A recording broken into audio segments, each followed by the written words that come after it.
Hola, bienvenidos al podcast de cine de Humo Negro, capítulo número 93. Mi nombre es Ángelo Llanes y hoy me encuentro junto a Claudio Tapia y Simón Arias. ¿Cómo están, chiquillos? Bien. Bien, ¿cómo estás tú, Ángelo? Muy bien. Hoy vamos a hablar de la película One Flew Over the Cuckoo's Nest, o también Atrapado sin salida, de 1975. Esta película la trajo Simón, así que él nos cuenta de qué se trata esta película. Así que cuando quieras, Simón. Esta película se trata acerca de un individuo llamado Randall McMurphy, que es interpretado por Jack Nicholson, que llega a un hospital psiquiátrico para ser evaluado porque él está preso en una cárcel y piensan que podría estar como haciéndose el loco para no trabajar, para no hacer trabajo forzado. Entonces lo mandan a este hospital para que lo evalúen. Y en este hospital, un tipo muy carismático, muy entretenido, conoce a un colorido grupo de personajes, entre los que, conoce a otros internados en el hospital, y conoce a la enfermera Mildred Ratched, que es la enfermera jefe del pabellón donde él está preso. Esta es una mujer pasivo-agresiva muy siniestra, que parece como disfrutar de la posición de poder que tiene sobre los pacientes del hospital. Y ahí empieza como un conflicto entre el McMurphy, que como que trata de como revolucionar a los pacientes del pabellón, y la enfermera, que trata de como mantener todo bajo control. Eso es sin entrar en mayores spoilers en los que probablemente después vamos a entrar igual, pero para setear un poco el ambiente, eso sería. Ustedes me imagino que habían visto esta película. Sí, yo la había visto antes. Me gustó eso que dijiste de un colorido grupo de personajes, porque siento que eso tiene esta película y me atrapa mucho. Una de las cosas que me atrajo desde la primera vez que la vi fue justamente eso, las diferencias que hay entre estos personajes y cómo podemos ir siguiendo como sus pequeñas historias de acuerdo al punto de vista que tiene McMurphy. Y cómo entramos en este lugar. Es una película que resulta entrañable, al mismo tiempo triste. Pasan muchas cosas que al estar tan involucrado con los personajes, logro sentir con ellos y logra ser triste por ciertos desenlaces que tiene la película. Siento que está muy bien hecha en cuanto a las actuaciones, al guión, la fotografía y la información que entrega las imágenes. Siento que es re importante también. Es una película que me gusta harto y creo que justifica como que esté como en el panteón de una de las mejores películas, que se haya llevado todos los Oscars que se llevó en su tiempo también. Me gustó mucho verla de nuevo, revisitarla fue bien interesante, así que agradezco esa oportunidad. ¿Cuándo fue la última vez que la habíais visto? Sí, no recuerdo cuándo, pero fue varios años atrás. ¿Y tú, Claudio, que la habíais visto antes? Sí, también hace varios años que no me la repetía. Y fue bacán repetírmela ahora, porque encuentro que es un poco lo que nos pasó como con El silencio de los inocentes, que encuentro que es como perfectita. No tiene puntos bajos y me gustó más que nada porque cuando me puse a investigar sobre la película, todos los hechos de preproducción, producción y postproducción son muy sabrosos, weón. Entonces, como que me la elevaron mucho más allá de la película, de la calidad de la película misma. Así que la encuentro bacán. Y encuentro bacán que esté metido Michael Douglas en la wea. Aunque sí. no se vea. Sí, pues Michael Douglas es productor. Y es muy cuático porque este es un libro. Bueno, hay que decir que está basada en la novela de Ken Casey, del mismo nombre, que es una novela que se publicó en el año 62. Y Kirk Douglas, el papá de Michael Douglas, se compró esta novela, la leyó y quedó fascinado. Y compró, el weón, como tenía plata, compró los derechos al toque. Intentó durante muchos años tratar de hacer esta película, pero nadie lo pescó, tenía problemas. La cuestión es que se empezó como a posponer la realización de la película misma. Y Michael Douglas, que ya había hecho como 3 películas, su hijo, el actor, le compró los derechos al papá, a Kirk Douglas. Y él es el productor de esta película. Y eso es bacán, porque él la pudo por fin llevar a cabo. Así que nada, bueno, volviendo a la película misma, me parece genial, weón. la vi de nuevo y son 2 horas y un poco más y sentí como que habían pasado 20 minutos. Pasa rapidísimo, siento que no tiene nada de más. Está súper bien expuesto lo que quiere exponer Milos Forman, que es como ejemplificar como la sociedad. En realidad como el libro lo que quería hacer era básicamente denunciar este tipo de tratamientos que se hacían en esa época, tratamientos psiquiátricos, incluido el MK Ultra, ese conocido experimento. Ujú. Pero también él quería retratar como la sociedad enferma americana. Y es bacán porque Milos Forman, él pone su visión, y su visión es que él quería retratar lo enfermo de la sociedad checoslovaca de ese tiempo, que estaba bajo el Partido Comunista y era como todo también así como, era como todo medio orden, no podía hacer esto y ese tipo de cosas.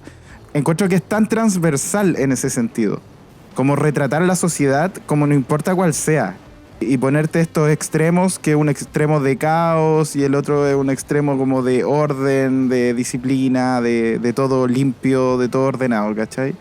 Me encanta, simplemente me encantó la película. No, yo al menos no tengo, quizás uno que otro efecto por ahí menor, como desenfoques y esas cosas, pero eso es súper perdonable en tiempos donde, no sé, por el cine se hacía sin estar viendo en detalle y en vivo lo que estaba ahí haciendo, así que... Me da risa en la secuencia de cuando están en el bote, el McMurphy con el resto de los pacientes, que hay muchos planos que están grabados con con las patas, weón. Como que la cámara se mueve caleta, sí. como que se va al ¿y foco. tú sabes por qué fue eso? No. Es porque esta película tuvo un director de foto y tuvo problemas, estuvo como 30 días en el rodaje, tuvo problemas con Milos Forman y lo echaron cagando. Llegó otro director de fotografía y estuvo 30 días más y terminó la película. Pero la secuencia del bote no quedaron como a gusto y tuvieron que hacerla de nuevo. Pero ya ni uno de los dos fotógrafos ni uno de los dos directores de foto estaban disponibles. Entonces tuvieron que contratar a un tercer weón que era como muy barato, ¿cachai? Y como que no tenía mucha experiencia. Y por eso las escenas del bote se ven así, pues, weón. De verdad que es muy amateur todo lo del... Salvo por el montaje ahí que salva la plata, pero claro, es cierto, weón. Está Sí, igual muy es notorio. hecha como el hoyo. Sí. Igual como que me pasó que viendo la película, yo esta película la debo haber visto hace como 10 años, quizá más, y no me la había repetido, no, como que sabía la trama más o menos y sabía algunas cosas importantes que pasan y sabía el final, pero como que no la vi igual en pelota ahora. Ya. Y fue... Porque para ver películas para el podcast, como que yo igual me preparo y me dispongo como para ver la película y como pensarla y como procesarla mientras la estoy viendo, como para poder tener algo que decir ahora.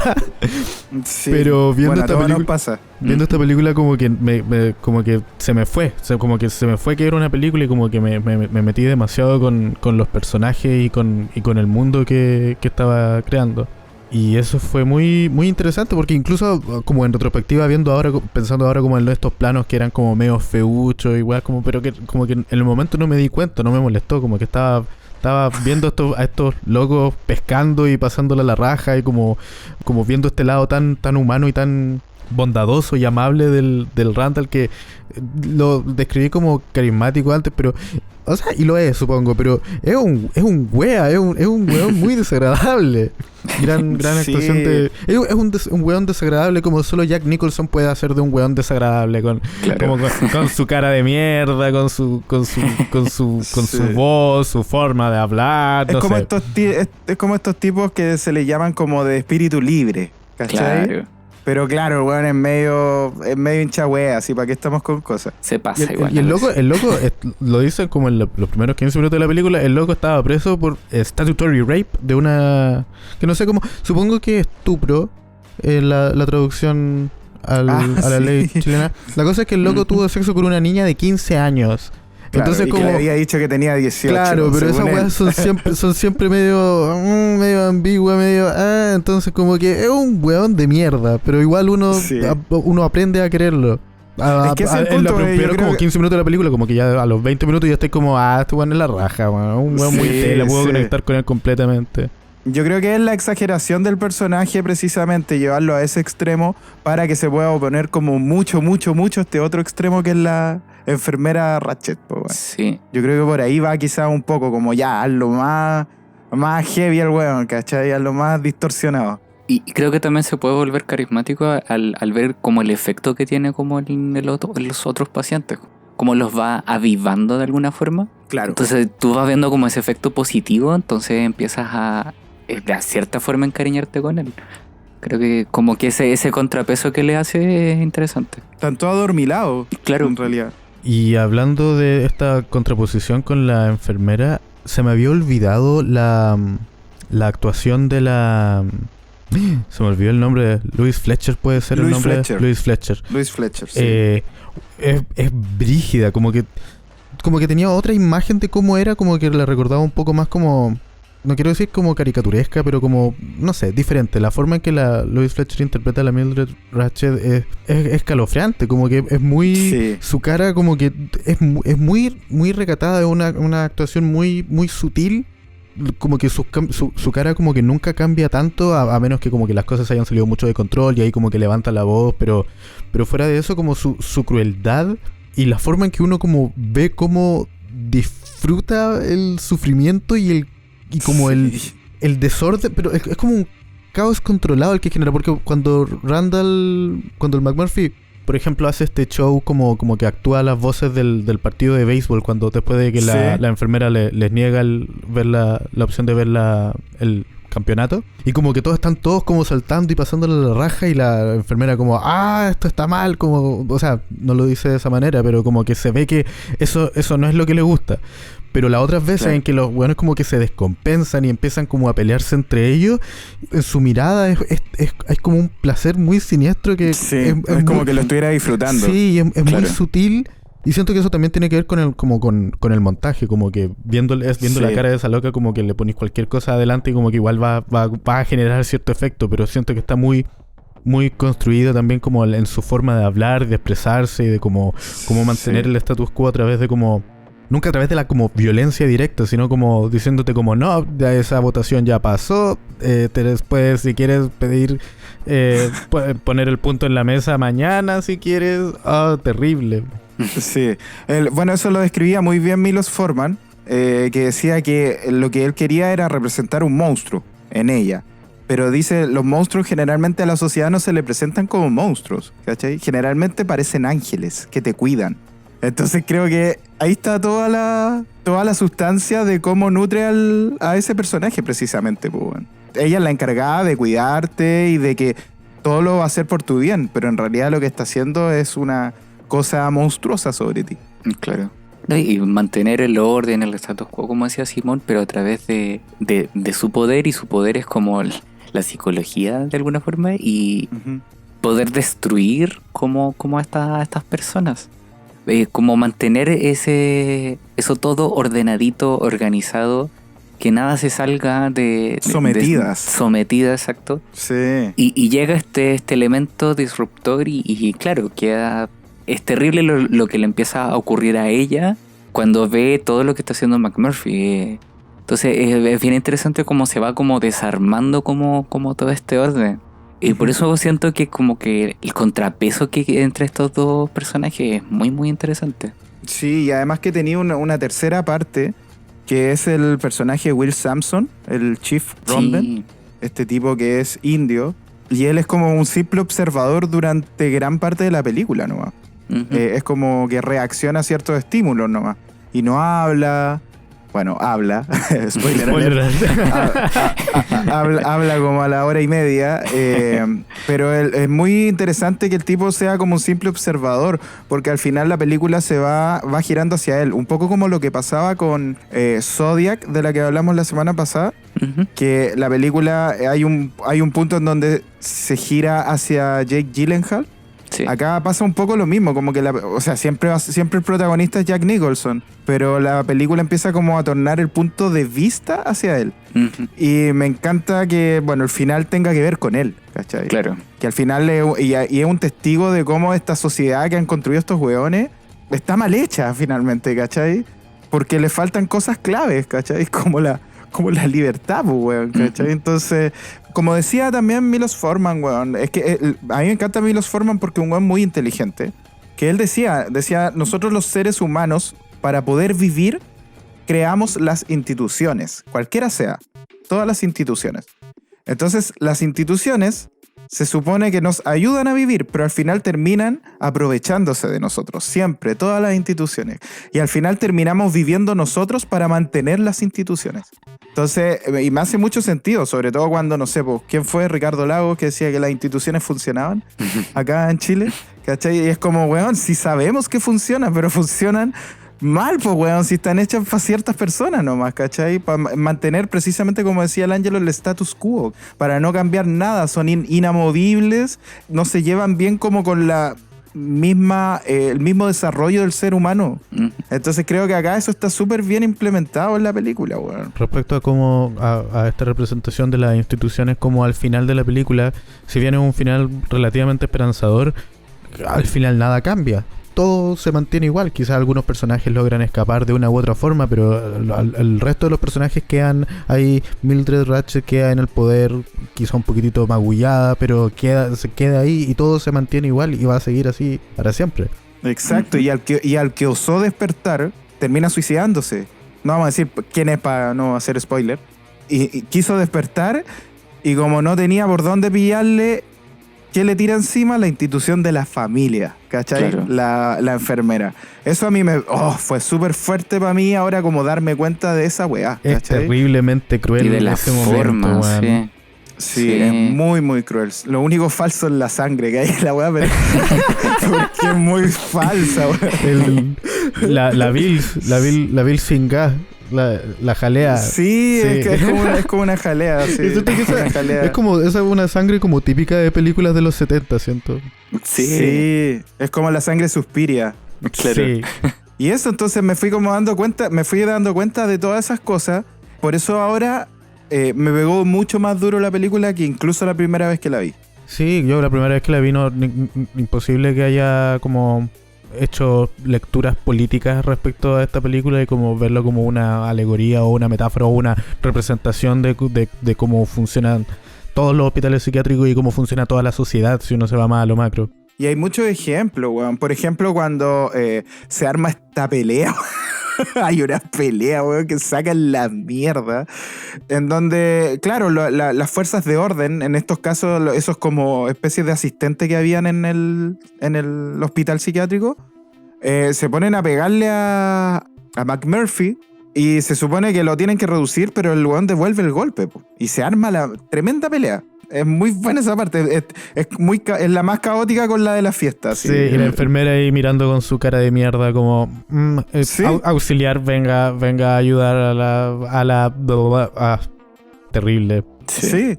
Entonces, también te dice, o sea, man, hay que sublevarse, ¿cachai?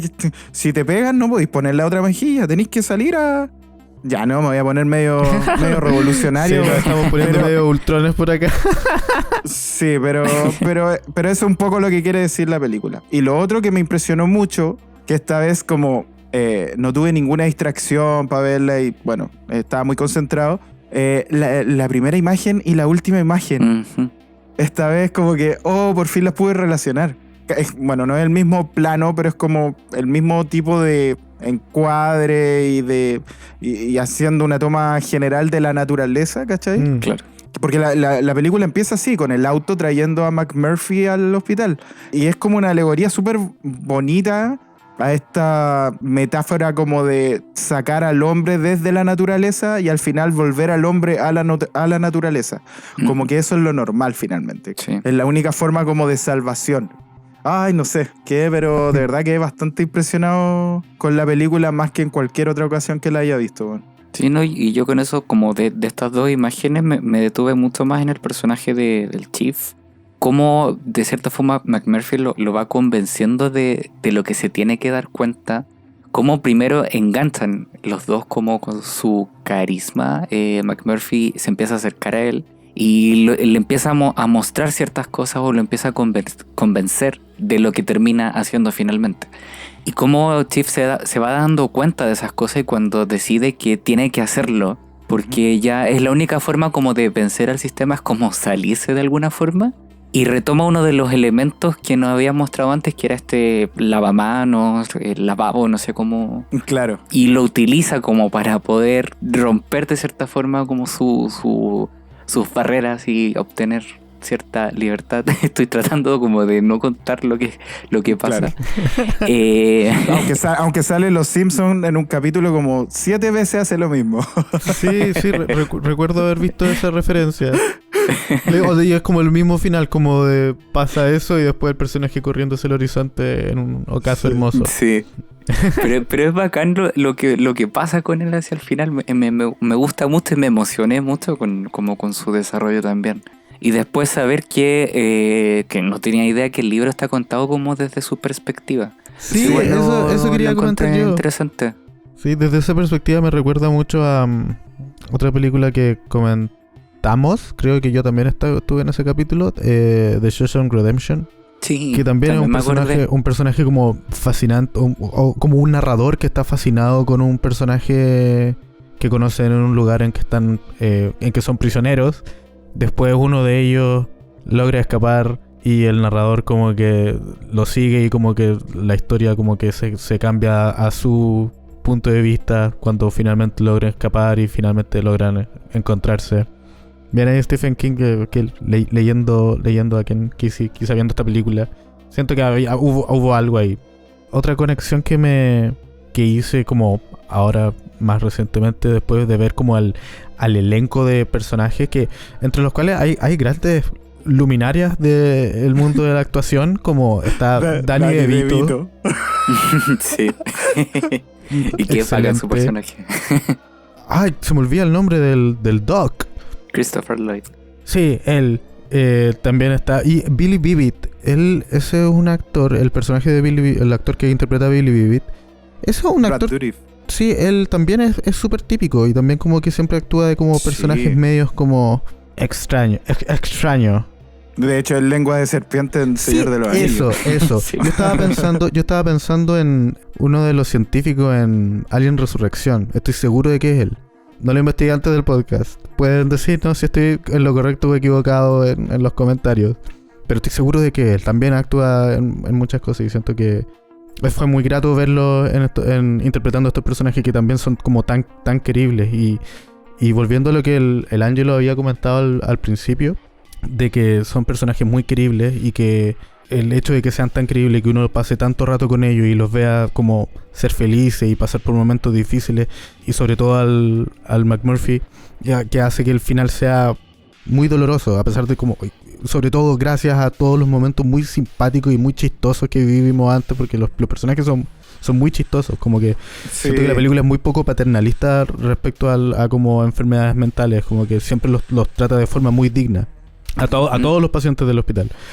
Y me recordó mucho siento que algo parecido a lo que hace Wes Anderson en muchas de sus películas, como de tener estos personajes que son como muy encantadores, muy particulares, y que uno los sigue durante mucho rato. Los trata como personajes diferentes nomás, o sea, como personas diferentes nomás, cada uno como con sus cosas nomás, pero de verdad que no hay paternalismo en la película. Y después al final cuando la película termina y como que uno los deja, como que los abandona, es una sensación muy especial, es una melancolía bien particular que siento que como que Wes Anderson también ha tomado muchos elementos de como esa sensación de en los finales de sus películas, de como una nostalgia que genera. Es muy particular. No sé si ustedes están de acuerdo con eso. Sí, totalmente. Yo de también. hecho, yo mencionaba triste hacia el comienzo, pero siento que por ahí van las palabras como melancólica o nostálgica, como la sensación que me da. Y sobre todo cómo va balanceando estos momentos como de simpleza, comedia de repente, como con la ingenuidad que tienen estos personajes al ir descubriendo como el mundo que les va mostrando McMurphy, y estos golpes de realidad que tienen cuando enfrentan las consecuencias como de sus actos. A través de la mano de la enfermera Ratchet. Entonces como que siento que ese balance que va dando la película es bien como está muy bien trabajado, bien hecho, y logra esa sensación final como de nostalgia una vez que que llegamos ya hacia el final y hacia el desenlace de estos personajes.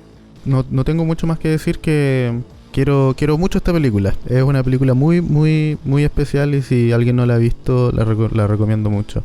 No se intimiden por esas 2 horas 15 que dura, se pasa muy rápido y honestamente probablemente habéis visto películas más largas que son mucho peores que esto y mucho más aburridas y con mucho menos corazón. Así que si no la has visto, la recomiendo mucho. Es muy, muy especial y se sostiene mucho, se sostiene en el tiempo. Perdón, me acordé de la historia del papá que cuenta el Chief. Es muy dura esa historia. Es muy... sorry, bueno, es que estaba como acordándome de partes de la película en mi cabeza. Sí, y la historia que cuenta como que también como que contiene en sí misma la historia de Randall también. Entonces es muy bonito ese momento de como... Sí. Sinécdoque. Wow, ocupando palabras grandes del Simón, ¿eh? Sí, preparado para el podcast. No, y se le aprendió todo porque tuvimos Synecdoche en New York. Onda, por eso como que la busqué en el diccionario, sí, en Wikipedia. ¿Qué? Oye, sí, bueno, yo también la recomiendo mucho. Creo que es una de mis películas favoritas. Con todos sus pequeños errorcitos como técnicos, yo se los perdono todo. Porque la película en sí es genial, weón. Siento que todos los premios que se ganó están bien merecidos. Busquen en YouTube un video que es la entrega del BAFTA a Mejor Actor a Jack Nicholson por The Last Detail, en donde ganó como Mejor Actor. Y le hicieron como un enganche vía satélite para él recibir el premio, pero él está en el set de Atrapados sin salida. Y es muy chistosa la entrega de premios y el cómo recibe el premio. Están todos los actores en el hospital. Bueno, esto se filmó en un hospital de verdad, un hospital psiquiátrico de verdad. De hecho, el doctor que se ve ahí es un doctor de verdad. ¿Sabían eso? No. ¿Sí? ¿No? No. Sí, y ese doctor, además, a uno de los actores que creo que es el que anda como con esta bata, que es como muy inteligente. El de bigote, que no me acuerdo cómo era el nombre. Harding. Sí. Claro, que en una le dice jardiente, una cosa así. Ese tipo, creo que él le diagnosticó un cáncer que terminó muriendo el actor. Fue ahí en el set de Atrapados sin salida. O One Flew Over the Cuckoo's Nest. Así que eso es la... Bueno, sí, típico del Claudio terminar con weas deprimentes, así que lo lamento. Era un dato que se me pasaba. Pero sí, bueno, la recomiendo mucho. Para mí es una de mis películas de la vida, así, todos los yumbitos. Sí, no, yo también la recomiendo harto, si es que no la han visto. Y como siempre, si la han visto, revisitarla siempre es interesante. Es una muy buena película. Es redondita, tiene muy buenos personajes, muy buenos momentos. Causa muchas sensaciones durante todo su metraje, sobre todo hacia la parte final, pero por cómo va construyendo como todos estos momentos, la recomiendo con muchas ganas. Ya, pues, pasemos a las recomendaciones entonces. ¿Trajeron algo, chiquillos? Sí, yo traje una recomendación que es 3 recomendaciones. La trilogía de Fear Street, que está en Netflix ahora. ¿Cuál? Fear Street, la calle del miedo, basada en la serie de novelas de R.L. Stein. ¿No la cachan? Sí. Yo no, soy demasiado viejo. Sí, pues esto, para los que no saben, R.L. Stein es el escritor de la serie de Escalofríos, de la serie de libros, en que después se basó la serie de Fox Kids, o que nosotros fuimos en Fox Kids. Y también tenía los libros de Escalofríos eran como libros más orientados como a niños de, no sé, menos de 12 años, entre 7 y 12 años, digamos. Ya sé cuál es. Ya sé cuál es, que tengo un sobrino que está enamorado de la Sadie Sink, la actriz de una de las, no sé si es de una o de las 3 películas esas que estáis hablando. Entonces, sí, pues, ya. Bueno. Es un niño, sí, mi sobrino. Sí. Sí, eso, los protagonistas de esta película, que se llaman Fear Street 1994 y Fear Street 1978 y Fear Street 1666. Sí, son adolescentes. Y son 3 películas como de terror, como con un tono muy de adolescente, que recuerda mucho como al tono de las novelas de Stephen King, porque estas novelas de Fear Street eran como más orientadas como a adolescentes, entonces eran un poquitito más turbias, más violentas y cosas. Y estas películas están bien simpáticas y como que tienen este concepto muy interesante de como que cuentan una historia muy larga, que tiene muchas ramificaciones y que efectivamente como que la primera película transcurre en el 94, pero después como que conocen a un personaje que tiene otros datos acerca del misterio que se remontan al año 78 en un campamento de verano, y después al final volvemos al 1666, que es donde la historia se supone que origina. Entonces es como bien interesante esos saltos temporales y tan distantes entre ellos. Eso es interesante. Las películas no son como la gran cosa, no son películas de terror así como que uno diga, wow, esta es la mejor película de la Tierra, pero son películas entretenidas. Yo la disfruté mucho, me recordaron mucho a mi infancia leyendo libros de R.L. Stein y me hicieron bastante feliz. Al final de las películas, de toda la historia, no es un poco tonto, siento, un poco medio ridículo, pero igual se lo perdono, ¿sabes? Y creo que es una buena maratoneada de fin de semana. Ya, pues, ahí está la recomendación de Simón. Entonces, Fear Street y Angelo.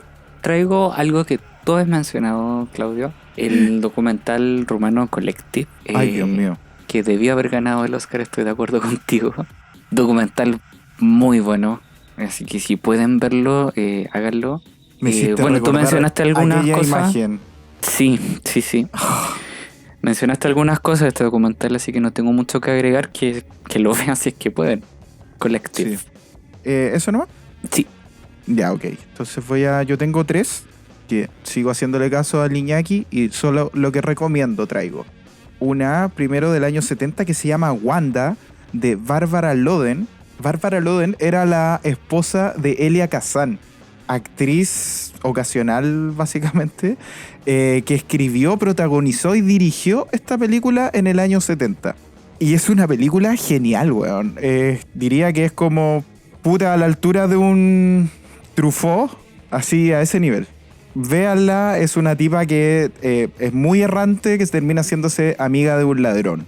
No, en realidad no amiga, amante. Pero ahí tienen una relación de amistad. Es muy buena la película. Lo malo, no la pueden pillar en ninguna parte, tienen que bajarla. Se llama Wanda, del año 1970. También vi de Agnes Varda, Cleo de 5 a 7, nunca la había visto. Perdón, cinéfilos del mundo. También me gustó mucho, me encanta Agnes Varda y su cine. Esta es del año 62, la encuentran en Movie y en Qubit, en esas 2 plataformas. O ustedes saben dónde también la pueden encontrar. Y lo último que quiero recomendar es The Mitchells vs. The Machines, o La Familia Mitchell vs. Las Máquinas, como le pusieron acá, de este año. Está en Netflix. Es una película de animación muy entretenida, pese a que siento que adolece de lo mismo de Luca, que todo su tramo final es muy simplista y muy facilista como para salir de los problemas que genera la película durante su desarrollo, que es algo que le viene pasando a Pixar en sus últimos largometrajes. Esta no es Pixar, obviamente, es otra compañía, no sé qué estudio es, pero le pasa lo mismo. Si son capaces de mirar para el lado con eso, es una película muy entretenida. Así que esas son mis 3 recomendaciones. Vamos cerrando entonces el capítulo de hoy. Les recordamos escuchar los otros podcasts que tiene Humo Negro, el podcast de música, donde están hablando cada semana de un artista. También Sonidos Chilenos, Micam, el podcast en conjunto que tenemos con el equipo de música. Agradecer siempre a Rock the Food, que nos acompaña siempre. Un podcast más que está como más escondido en la red, por si acaso.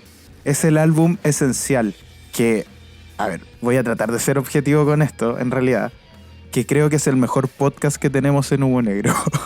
Más que este. Perdón, chiquillos. Perdón. Debo decirlo. Digamos, seamos realistas. Está a la altura de este. Ah, ya, ok. Eso suena más realista. Claro. Guiño. Así que ese búsquenlo, porque ese solamente sale cuando un álbum está de aniversario. O sea, sale una vez al año. Pero también está en nuestras plataformas, así que búsquenlo ahí. Y está en Humo Negro también. Buenísimo. Así que, bueno, gracias por escucharnos. Gracias, Simón. Gracias, Claudio. De nada. Cuídense y nos escuchamos en un próximo capítulo. Que estén bien, chao. Que estén muy bien, un abrazo. Chau.